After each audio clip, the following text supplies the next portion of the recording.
আসসালামু আলাইকুম ফ্রেন্ড। দেশ ও দেশের বাইরে যে যেখান থেকে আমার ভিডিওটা দেখছো, আশা করি তোমরা খুব ভালো আছো। আলহামদুলিল্লাহ আমরাও খুব ভালো আছি। আরও একটা নতুন ভিডিও নিয়ে তোমাদের সামনে হাজির হয়ে গেলাম। আর ভিডিও ছাড়তে পারছি না, একটু অসুবিধার কারণ তোমরা আগের ভিডিও দেখলে বুঝতে পারবে যে আম্মু একটু অসুস্থ, সেজন্য আর ভিডিও শ্যুট করতে পারছি না। এটা অনেক দিন আগেকারই ভিডিও শ্যুট করেছিলাম, কিন্তু আর সময়ের অভাবে আর আম্মু অসুস্থ, সেই জন্য আর এডিটিং করতে পারিনি। তো আজকে ভাবলাম আম্মু একটু সুস্থ আছে আর এতদিন ভিডিও শ্যুট করিনি সেভাবে, সেই জন্য তোমাদের সামনে আসতে পারিনি। আর এই তো আমার মায়ের বাড়ি এসেছিলাম। আমার গত ভিডিওতে জানো যে আমার দাদা মারা গেছে, আমার ছোট দাদা। তো এসেছিলাম, সেদিন আর যাওয়া হয়নি, রাত হয়ে গেছিলো। তো আম্মু এখন ছাদে উঠে দেখছিলাম যে ঘরগুলো কেমন হয়েছে। আর তার আগের দিন মানে গতকালকে যেদিন এসেছিলাম তার গতকালকে ঘরটা ঢালা হয়েছে। তো এখন আর এই ঘরটা আগেকার, মানে আগে এই ঘরটা করা হয়েছিল, আর এই ঘরটা নতুন আবার করা হলো। সেটাই ঘুরে ঘুরে দেখছিলাম ঢালাইটা। পুরো এই সাইডটা পুরো ফাঁকা। কোথায় তুমি থাকবে? কি করবা? তাই? কোন ঘরটা তোমার? কোনটা? নতুনটা না পুরানোটা? নতুনটা?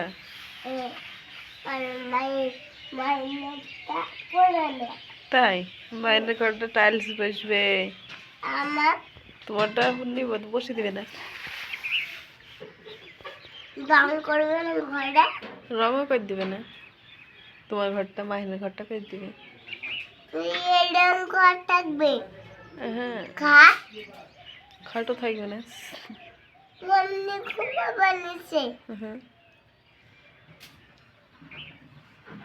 কি হবে? তাই তো বলছি, কি হবে তাহলে?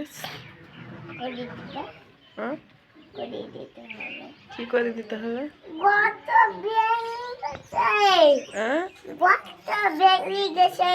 তাই? চলো নিচে চলো, বাড়ি যাবো বেশ। আস্তে চলো চলো, ভয় লাগছে? আস্তে আস্তে চলো। পায়রা কই? পায়রা পায়রা এখন থাক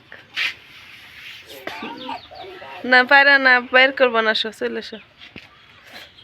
ঘর বাড়ি কমপ্লিট হোক, দেওয়ার আসবো, ঠিক আছে? তারপর এখানে তুমি নামতে পারবো না, আমি তোমাকে নামিয়ে নিয়ে যাচ্ছি, চলে আসো।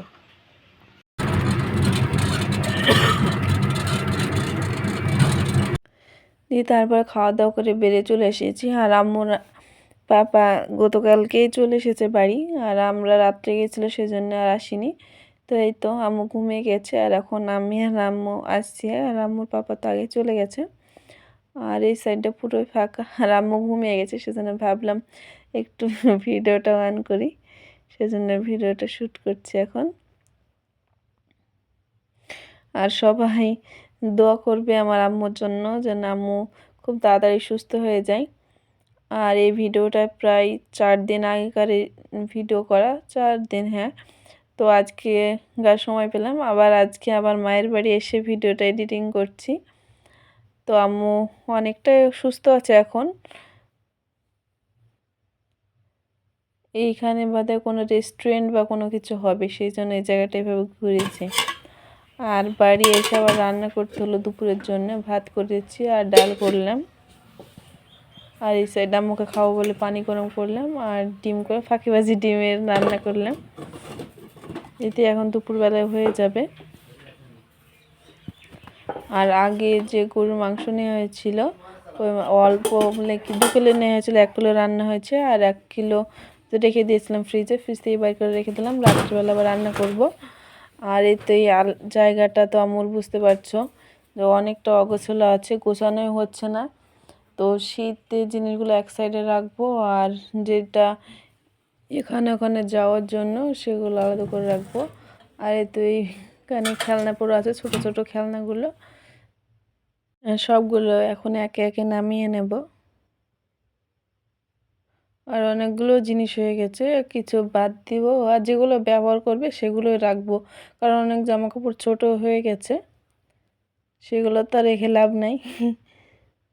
এই তো আমার খেলনাগুলো একসাথে ছিল পুরো, সেগুলো বের করে নিচ্ছি।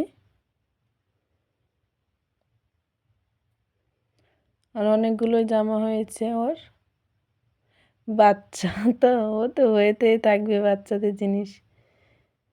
এতে কটা হলো, জিনিসগুলো বের করে নিলাম। আর এই সাইডে আম্মু এখন ক্যাডবেরি খাচ্ছে বসে বসে, বিকেলবেলায় গুছাচ্ছি। আর এই জায়গাটা পুরোটাই ফাঁকা হয়ে গেল। আর এখন আম্মুর খেলনাগুলো বের করছে। আর আমার কথা শুনে বুঝতে পারছো, আর আমার একটু ঠান্ডা লেগেছে, ভয়েসটা শুনে বুঝতে পারবে তোমরা, গলাটা কেমন ভেঙে ভেঙে আসছে। মেশিংয়ের পড়লে পকেটে যাবে, থাক আর বার করতে হবে না, চলে এসো। কোনটা নিয়ে বের হইতে দিই এখন, তাই নিয়ে খেলে আবার গুছিয়ে রাখবো, ঠিক আছে। নাও।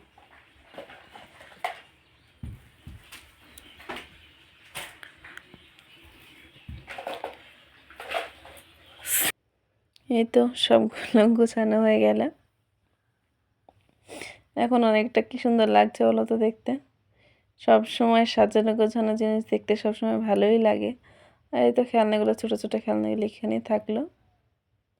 এগুলো তো আর এখন আর বাইরে তো আম্মুর অনেক খেলনা। আর এই সিট 4টে আজকে কাটতে হবে একটা কাস্টমারের, আর তোমাদেরকে তো দেখানোই হয়নি। আমি সিট নিয়ে এসেছি, মুখে ডক্টরের কাছে নিয়ে গেছিলাম, তখন এই সিটগুলো নিয়ে এসেছি। খুব বেশি নিয়ে আসিনি, অল্প কটাই সিট নিয়ে এসেছি, কারণ আম্মু অসুস্থ, আবার অর্ডারও পড়ে গেছে, কিন্তু মেশিনেও বসতে পারছি না আম্মুর জন্য। কারণ সব সময় বাচ্চারা একটু অসুস্থ হলে সবসময় একটু জ্বালাতন করবেই, কারণ আমাদেরই তো অসুস্থ হলে ভালো লাগে না, শরীর তো বাচ্চাও তো করবেই বলো।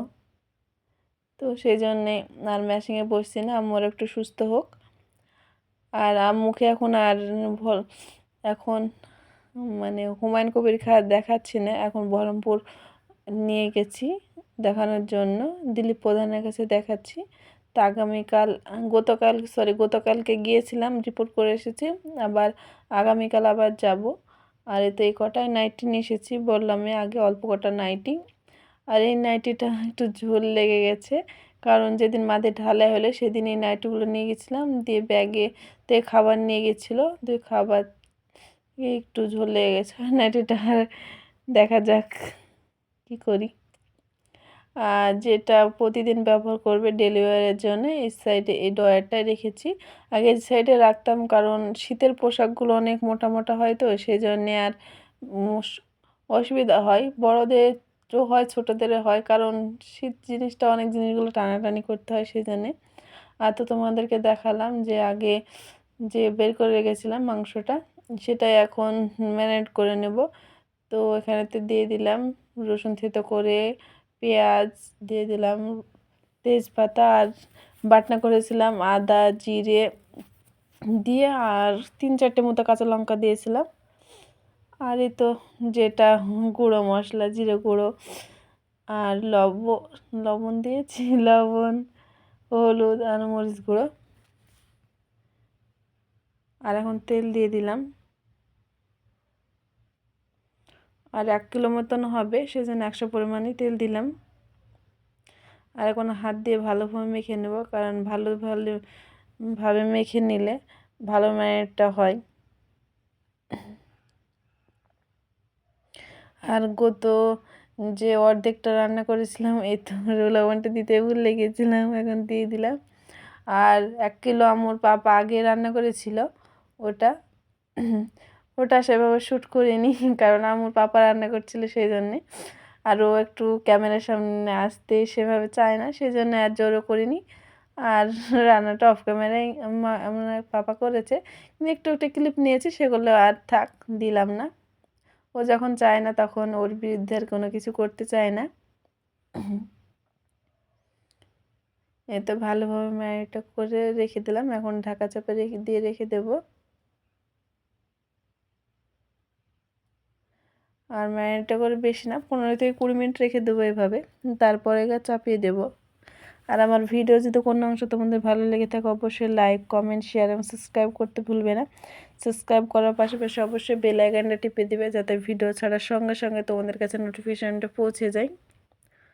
ঢাকা থাক। আর এই তো চাপিয়ে দিয়েছি, গ্যাসে এখনও হচ্ছে।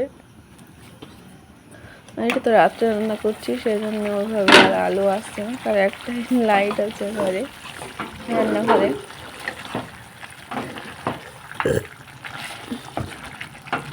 বুঝতে পারছো,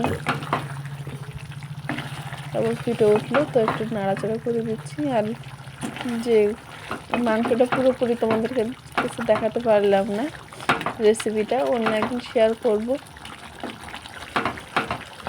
আর আম্মু অসুস্থ, সেই জন্যে আর যে তোমাদেরকে একটু পুশ করে সেটা আর হচ্ছে না, কারণ আম্মু যখন একটু জ্বালাচ্ছে তখন যা ভাবছি যত তাড়াতাড়ি হয়ে যায় কাজ ততই ভালো, সেজন্যে।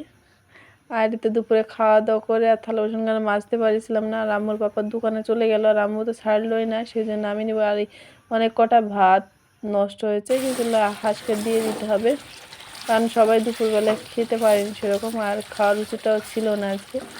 আর এই তো রোস্টটা দেখছি সুন্দর কালার হয়েছে, রোস্টার তেলটাও ছেড়ে দিয়েছে। আর যতক্ষণ তেল না ছাড়বে ততক্ষণ টেস্টটা হবে না রান্নার। আর এই তো রান্না করে, আর তুমি আগে বললাম রেসিপি শেয়ার করতে পারবো না, এই তো রান্নাটাও হয়ে গেছে। আর অলরেডি আমি খেয়েও নিয়েছি, আম্মু আর আমি একসাথে খেয়ে নিয়েছি, কারণ ও জ্বালাতন করছিল ঘুমাবো সেজন্যে। আর মারা এই দইটা দিয়েছিল, এই দইটা মিষ্টিটা ফ্রিজে রেখেছিলাম, খাওয়া হয়নি। আর আম্মুর জন্য ফ্লাক্সে গরম পানি করে রেখে দিয়েছি। আর আম্মুর পাপা খাবে সেজন্য ঘরে সব নিয়ে চলে এসেছি, কারণ রান্নাঘরে আবার যাও, আম্মু তো অসুস্থ সেই জন্য আর রান্নাঘরে গেলাম না।